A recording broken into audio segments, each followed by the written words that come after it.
Alfa Brá, nú enn eitt leikurinn og nú það Svíþjóð í dag. Hvernig svona horfið það við þér?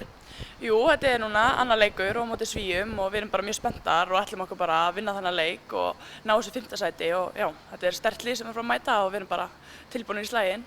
5. sæti, það náttúrulega það allra besta sem hægt að gera í stöðunni og þið náttúrulega bara alveg frábær niðurstaða.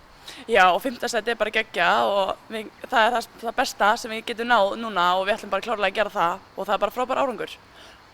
Já. Og svona allt í bara góðu standi? Já, við erum bara í góðu standi, það svona einhverjir síðan í gær einhver meðslim en bara vonandi verða allir sem ferskastir í dag. Og hafið þið svona, þetta sænska lið, hafið þið ekki spilað við þar síðan hvað, 2022 eða hvað? Jú, við spilum á móti á HM hann fyrir 2 árum og við unnum þær þá í fyrsta leik þannig að við ætlum bara að vinna þær aftur og sýna að þetta var ekki bara einhver heppni hjá þeim að við ætlum að erum betra lið. Það þarf að rífa sér samt aðeins svona upp pínlítið eða hlýtur að vera eftir svona, þetta var náttúrulega mikil rússipanna reið þessi leikur í gær? Jú, þetta var náttúrulega þvílíkt súrt og erfitt að tapa þessu leik í gær en við skildum það nú bara eftir í gærdeginum og erum núna bara að fókusa á næsta verkefni og sem bara leikurinn í dag.